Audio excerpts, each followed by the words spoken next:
morning. Welcome. It's the Bull and the Fox with you right here in the bullpen. It is freezing cold this morning. Good thing the Guardians are not playing at home, although it's actually supposed to be nice later in the day. We're going to get to these idiotic Dak Prescott rumors in a little bit. We'll get to the draft, but it is opening day, and the Guardians play today in Kansas City. It's a 4 o'clock start. I know some people were hot and bothered by the 2 games in Japan as if that ruined opening day, but I'm excited for baseball. Oh, did it ruin opening day if I didn't even know it happened? Well, it didn't ruin it for you, so No, I it don't know didn't. why anybody got worked up about that. Who cares? But obviously the Guardians play their first game today. Unfortunately, if you don't have, I paid for the MLB package. Now, I didn't pay for the extra, like the Guardians package separately. I paid for the entire MLB package, and I assumed that the Guardians would be on Fubo TV, which I have, or cable, or DirecTV, or YouTube TV. As of this morning, we don't know what local channel, local sports channel, the Guardians will be on. I was told it was going to happen, and there may have been a snag. It's a bad job by the Guardians if they can't get this done. It's already, the fact that some folks, because not everybody's going to pay even if you just want to pay for just the Guardians, Right. it's $99, which, that's a good price. It's not bad, but for somebody that maybe can't afford to spend an extra $100 but pays for their cable every month and expects to see most of their games on their cable package, they're going to be frustrated right now. Yeah, listen, I get it. I actually think that the MLB is doing it the right way with you can spend $100 and get your team. I think what is it, 150 for every team, Adam? Yeah. Now the only like, question I think that's just like a steal. Personally, it's a great deal because you can watch the games anywhere. The only question is, if you have the MLB extra innings, which I do, not the specific Guardians one, but the whole thing, which I have, and if the Guardians are not on locally, if they're not on a regular channel, will I be able to watch? Because usually through my MLB extra innings, the Guardians are blacked out. But I assumed but I could have paid an extra $50 to have the Guardians and not get blacked out, but I assumed they would be on a channel, so I figured I'd watch them on, whatever it's called now, the FanDuel channel or whatever. Well, like for today's purposes, if you have to, I mean, you're gonna shell out that dough, aren't you? Yeah, 100%. Because so you can get it. Yeah, I can't miss the game, but I mean, it's you know how these things work though, man. Like I remember, this was like 2 years ago. Remember there was a contract dispute between Time Warner or Spectrum rather, and ESPN, Disney, right, ABC, all of those. And they cut it out like right in the middle of the U.S. Open in 2022, and it was right in the middle of a college football game. So people didn't have college football at all that whole Saturday and that whole weekend for the U.S. Open. I was in New York City for the U.S. Open. You couldn't watch it on any of the hotel TVs because it was blacked out because of the dispute. And I just wonder if that's going to continue through the game today. I hope they get it done before the games are played. But you know how these things work, man. These networks are like they're tugging or having a tug of war with each other to the 11th hour, essentially. Yeah. I mentioned on my show yesterday that I'm picking the Guardians to win the division. I think it's a 4-team battle. I think the Guardians have their holes and question marks about them. I just think they have less ultimately than the other teams in this division. I think Detroit, what they did at the end of last year was fluky. I like Kansas City a lot. I think it's going to be close. Fangraphs is a website that is, if you're a baseball nerd, you know all about Fangraphs. They project. I know about it, and I'm not a nerd. There you go. They project, statistics and standings. 14 of the 15 teams in the American League, everybody but the White Sox, has been projected to win between 76 and 86 games, which it's never going to happen. But the idea that's how close it seems in the American League, that 14 of the 15 teams in the American League, that their analytics run says that 14 of the 15 teams are within 10 games of each other at the end of the year. And I do think I'd take out the A's and the Angels out of that, and I think the other 12 teams in the American League, all 5 in the East, all the teams in the Central besides the White Sox, and then the Rangers, Astros, and Mariners in the West are all, decent to good teams. None of them are outstanding. None of them are without flaws. So it's going to be a tight battle. Every game's going to be tough outside of the White Sox in the American League, and should be a fun season. I know, if you're not a diehard baseball fan, you're probably not locking in that much. But are you excited about opening day, or is it more about the home opener?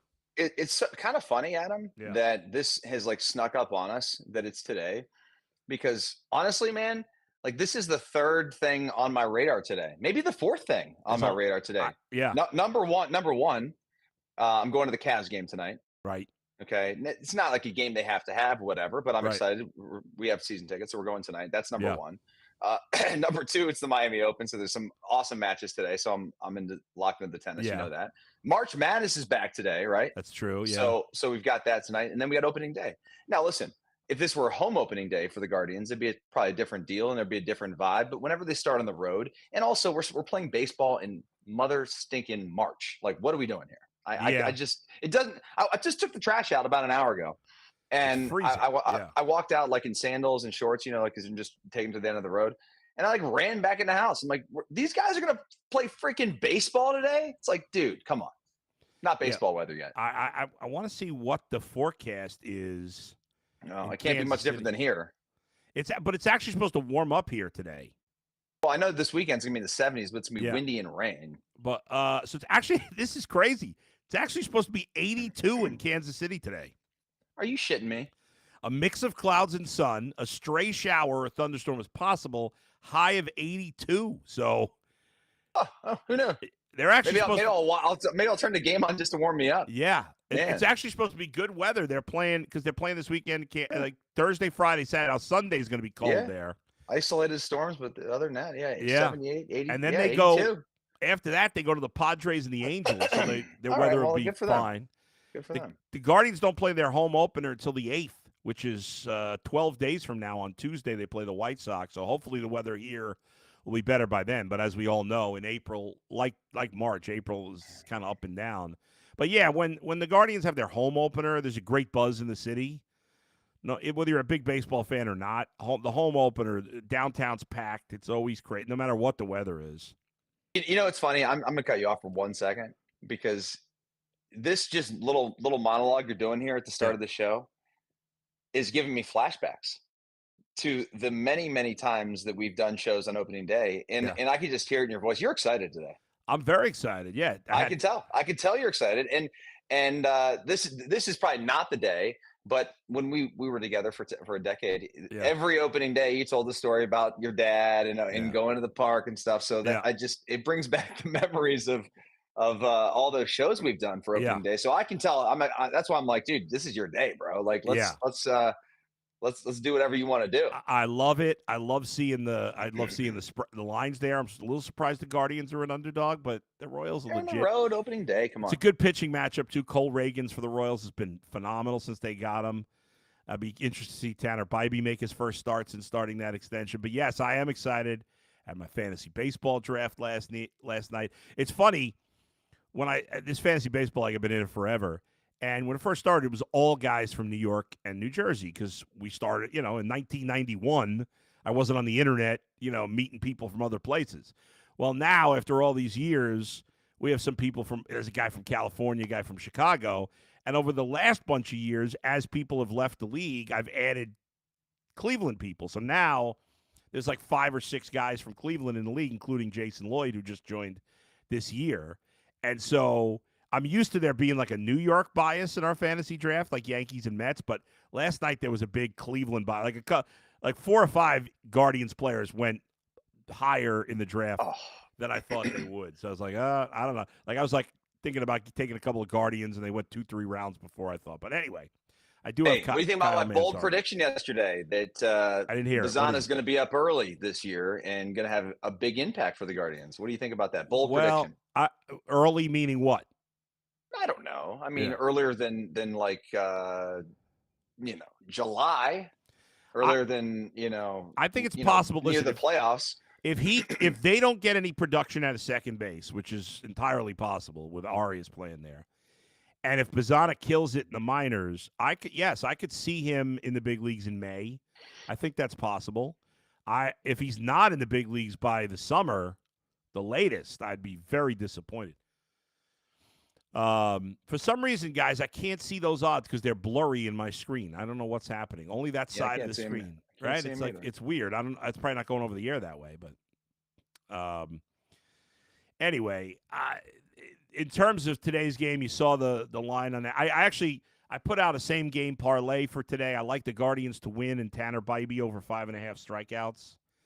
Little same game parlay for you with Bet Rivers. But all right, let's switch it up. Everybody enjoy the day. I think the Guardians are going to the playoffs. I feel good about it. I think these two teams, the Guardians and Royals, will be in the playoffs. I don't think it'll be 3 this year. I think the Tigers and Twins will fall short, but I think the Guardians and Royals will both make the playoffs. I think the Guardians will win the division by 3-4 games over Kansas City. I think it'll be close. I think the Guardians will win high 80s. I think the Royals will win mid 80s. So there you go. Let's switch gears to football. And obviously we know it's silly season. The draft is 4 weeks from today, Dustin. Yesterday, Bruce Drennan, who's been, covering sports in Cleveland for a long time, created a stir by saying the Browns were, I think he said, close to a deal for Dak Prescott. And no offense to Bruce, I don't know where he's getting this. I'm not saying he's making it up or anything. He probably just got bad information. It doesn't even make any sense. I don't know why he reported it. There's zero chance the Browns are trading for Dak Prescott. They don't have the cap space to pay him. If the Cowboys trade him now, they'd have over $100 million cap hit. The Browns are not paying 2 quarterbacks $80-90 million a year when one can't play and the other's coming off a bad year and an injury as well. I mean, there's no chance this is happening. None. Like Deshaun Watson's going to be like $80 million on the cap next year. Right. Like there's no chance this happens. And listen, I like Dak. I think I don't love Dak. I like Dak. Yeah. I think he's a good, really, really good player. You can win a Super Bowl, I think, with Dak with the right pieces around him. But he ain't coming to Cleveland, dude. Like No. that's not an option. No. Zero chance. It's not an option. I couldn't believe how many people were asking me yesterday, could this rumor be true? I'm like, no, it can't. Honestly, I didn't even hear it until you brought it up. I mean, really? Somebody mentioned it yesterday. Bro, I live under a rock a little bit these days, in terms of the social media stuff. So that's smart. I lock in. I do a lot more reading than I do like just scrolling through Twitter as much as I used to. Smart. Big fan of The Athletic. I'm on there all the time. Our good buddy Jason Lloyd and company. Couple of comments from the fans before we continue this conversation. Just a couple of guys complaining about the TV channel situation. Yeah, it's ugly. It sucks. There's no answer right now. Rob says, will either of us be at the home opener? I'm not going to the home opener, but I will be in some games. Once the weather warms up, I'm going to go to some games this year. Definitely. But dude, I'll go to games anytime you want. Like when we're downtown for UCSS or something, we can just walk over. It's perfect. Not walk over, but drive over. It'd be perfect for an afternoon. Park at the Halley building. That's right. Instead of walking in to do the show, that's right. We'll just walk over to the park. That's right. I was actually over there the other day because, Jonathan's obviously got a young kid, and then he's got well, I shouldn't say that, but anyway. Yeah. But he's got a young kid, so when we have Liz and I moved back into our house, we're doing some spring cleaning type of stuff, and I was like, oh, let's get rid of this baby gate, and I was like, well, let's give it to Jonathan and Elise, and then we had a bunch of books for 3-4-year-olds. They're like, let's give it. So I went over to the Halley building and dropped off a bunch of stuff for Jonathan and Elise. And JP gets a lot of nice hand-me-downs, man. I give him all my stuff. I give him tons of golf stuff because he's obsessed with golf. He's obsessed with golf like you are with tennis. I don't know that he watches it like you do, but in terms of playing, I feel like he plays golf all the time. He does play. He plays more than me for sure. Yeah. But I've got a lot of golf gear and stuff, and it's nice stuff. And so Jonathan, and by the way, I lost a lot of weight. So I have a lot of polos that are larges, but I wear mediums now. So I'll give him to JP, and he gets some nice shit, man. Yeah, he's getting hooked up. Good for him. Let's see. Brian says, how do you feel about the Browns trading up to the number 1 pick? What do you think about that? If the Browns traded up to get Cam Ward, what would you think? I'd be thrilled. I'd be thrilled. Absolutely thrilled. You missed the show yesterday, Bull. I got Cosell on. I know. I watched the replay of it. I was disappointed that I missed that day, but G. Bush and I switched shifts. I worked Monday, and he worked yesterday. So yeah, that was. It would have been nice. It's a yesterday was a fun show with Earl and G. Bush, man. But we were really derailed to start the show. Why? What happened? Nothing. We were just bullshitting. You know what I mean? Like we were just like hanging out. Like you would have got us back on track. Yeah. I hear you. But I'm with you about Cam Ward.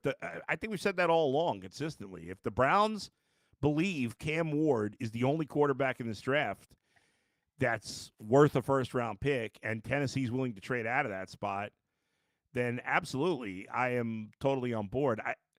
I think. Well, no doubt, not I think. Cam Ward is going 1 overall, and I think he's going to Tennessee. Maybe if somebody blew him away, I don't know. But my best guess is that Cam Ward goes number 1 to the Titans and that they don't trade out. But I guess I would probably say that too. You know, gun to my head, like that's probably going to be what happens. But I don't know. I also think that Russell Wilson signing with the Giants kind of indicates that the Titans are probably going to just be taking a quarterback at 1 with Cam Ward, because that pick there are teams out there that would want to trade up to 1 for a quarterback for Cam. The Browns would be one of those teams. Yeah. But if they're taking Cam Ward, then teams are not probably going to do that at all. You know, the Browns are at 2. The Browns are going to take a quarterback, and so you're sitting there 3-4. You kind of know you're going to get Hunter or Carter at 3 or 4. So you're convinced the Browns are going to take Shedeur too if Cam's gone?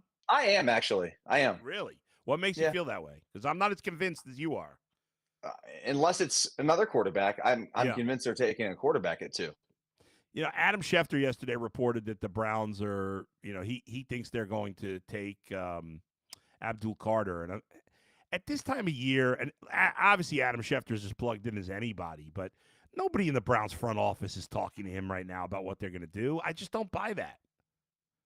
Every day there's a new story that the Browns would do this, that the Browns would trade back. It's like, I'm not saying they're made up, but nobody who's making the decision is 100%, even if they're having a conversation over a couple of cocktails at the bar with their buddy who then tells somebody who tells Schefter, and they're like, yeah, I heard this. It's like, okay, well, it doesn't mean that's what they're doing now. It means that maybe they've had that conversation, because you know what? They should have that conversation. They should have these conversations every day about the options that, hey, what if this happens? What if this happens? What are we going to do? It's like, okay, basically everything's in play at this point. Yeah, I think some people are reading into the fact that Russell Wilson signed with the Giants and not with the Browns, as if the Browns have decided they're drafting a quarterback. And maybe they have decided they're drafting a quarterback, but I don't think that has anything to do with Russell Wilson. Russell Wilson ended up getting like $20 million or whatever it was from the Giants. The Browns were never going to pay him $20 million. No chance. And I'm surprised, honestly, that he got that much, coming off 2 kind of subpar years. He's getting old. And Giants aren't winning anything with Russell. It's a little odd that they signed both Russell Wilson and Jameis Winston. But I mean, they just want a veteran group, I guess, in there. Man, they're gonna be going to church every day, man. Every day. Oh yeah. They're gonna be fighting. They're gonna be fighting for who's in the pulpit. That's right. You can't even get an answer for Jameis. You ask him a question, he just starts quoting Bible verses. That's it. I mean, listen, I love Jesus too, man. There's no quarterback room that loves Jesus more than that quarterback room. That's funny. That is true. By the way, for the Giants' perspective, I know their quarterback situation is not going to be great, but in theory, can you imagine how good? Let's say they drafted Travis Hunter, and they made him primarily a wide receiver, and you had Travis Hunter and Malik Neighbors as your 2 wide receivers. Man, it's certainly a great situation for a quarterback. No doubt. No doubt. I mean, I made the prediction to you guys on the other show that the Giants would be a sleeper team for me to make the playoffs next year. Really? With Russell Wilson? Yeah. I guess the Steelers went to the playoffs with him, and the NFC's weaker, so I guess crazy. I'm a big fan of their coach, and I don't know. I think they'll have a chance. Well, if they have that talent around Russell, and I actually like what's his name, the kid they drafted in the middle rounds last year, played running back for them. Tracy, is it Tyrone Tracy? Is that Oh his name? yeah. Is it Tyrone? It's what's Now I got to look it up. I say I like him, and I can't think of his name, but I remember watching him a couple of times last year, and I was like, this guy could play. The Giants. You're right, Tyrone Tracy. In fact, I know this guy. I did one of his games. He was at Purdue. God, I remember. Yeah, he was all right. He wasn't like a great player. No, he's not. He's not great, but he had some big moments. Yeah, and he was under the radar because the Giants' offense was so bad. Yeah, and you play all the fantasy shit, so you know all about. So I pay attention to under the radar guys who get you points. Yeah. So I liked what I saw from him, and yeah, if they end up with Hunter, and if you're the Giants, you're like, okay, well we have Hunter, Malik Neighbors, Tracy. That's 3 good skill position players. Even if it's a disaster with Russell Wilson, we stink next year. We get a quarterback next year, and that quarterback comes into a great situation. In terms of skill position talent, and the Giants' defense they got some talent there too. So it's not insane to predict the Giants to make the playoffs. I wouldn't predict it myself as of right now, but I see where you're coming from there. Because like I said, Russell Wilson helped get the Steelers to the playoffs. They didn't go anywhere once they were there. I mean, the Giants probably wouldn't either, but the NFC's weaker than the AFC by a lot, so there's more opportunity for a team to kind of sneak in and get to the postseason. But I don't know. In terms of the draft, let's say the Browns take Shedeur Sanders at 2, right? There's the thing there from Adam Schefter saying that Abdul Carter. Abdul Carter may be a great player. I'm going to be very disappointed if they draft him, and maybe that's unfair. I just think if you're not enamored with the quarterbacks and you don't feel like Shadeur's worth going to 2 or Jackson Dart, then take Travis Hunter, who could be a once-in-a-lifetime player.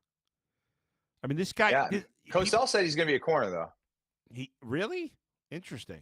I mean, you'll still use him. You'll use him in like spot duty on offense. You'll pick and choose. I agree with him on that take. Like, I think it's tougher to be able to like play corner at a high level consistently. It's hard to find those guys than to find an every down wide receiver. Yeah. But his ability to be able to go on the offensive side in certain moments and only have to know a certain amount of plays will make it a lot easier on him. So I do agree with that take. That's what I would do with Travis Hunter. I mean, I'd put the ball in his hands. There's no doubt. Yeah. But not every snap. I wonder. I understand the idea that you can't play every snap. It's the NFL, but nobody's ever tried it.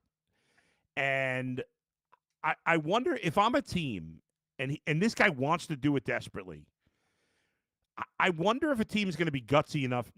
Certainly not every single play, but I wonder if a team's going to be gutsy enough to, let's say, make him a starter, the starter at corner, and then play him a lot on offense. Again, not every play, but not 3 or 4 plays in a game. Like, I think if you draft him, what makes him special is his ability to be dynamic on both sides of the ball. And when he's young, especially if he wants to do it, there were probably teams that when Shohei Ohtani was coming over said, you can't pitch and hit. You can't. And I understand football's more physical. I get it. But still, that had never been done before. And now, even though he didn't pitch last year because he was hurt, now you wouldn't even consider. And now there's other players coming up that you'd have an open mind about it. So I wonder if the teams will have an open mind about it. Here's the deal. It can be done. There's no doubt that it can be done. If he wants to do it, he can. But the reality is he can't do it forever. I mean, that's right. Father Time is undefeated, and eventually he will become a 28-year-old player who can't play 120 snaps a game. That's right. It's impossible to do that and think that this guy's going to play in the league for a decade. It just won't happen. But look, why not try it? Yeah. If you want to for the first year or two, like when the kid's a rookie and he's full of all this piss and vinegar and can run for days, right? Like, why not do it then? I mean, I certainly would consider it. Will it shorten his career potentially? Probably.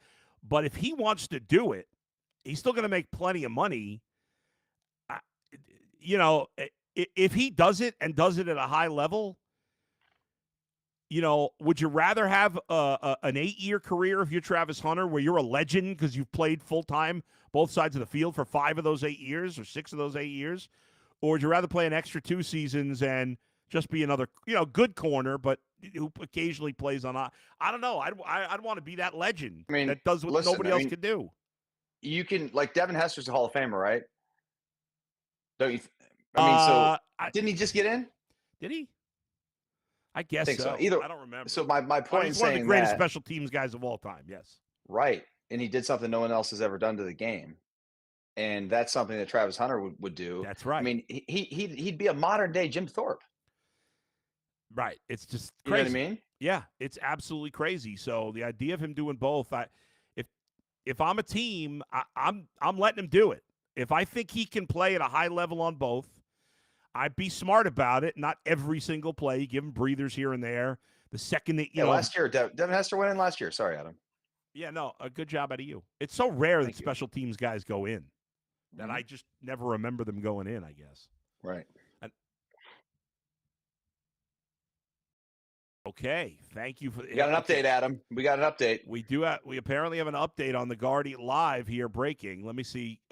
Cam Justice apparently tweeted it. Let me break this for the fans here. We know Cam Justice. I got it for you if you don't have it. You got it?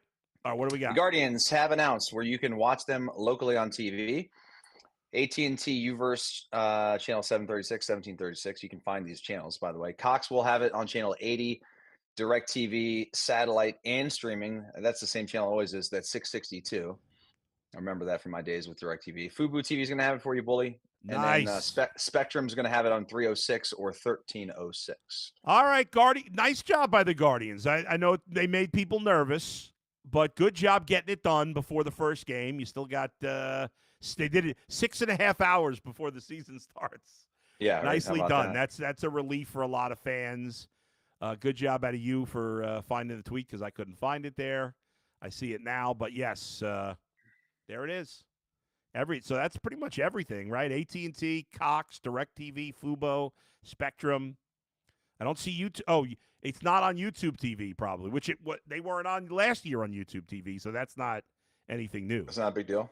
Well, I don't know. It's a big deal if you have YouTube TV, but it was already not on YouTube TV. They didn't have an agreement. That was the only place you couldn't watch it was YouTube TV, and that's why I switched from YouTube TV. And I was going back and forth between YouTube TV for football season and then Fubo for baseball season.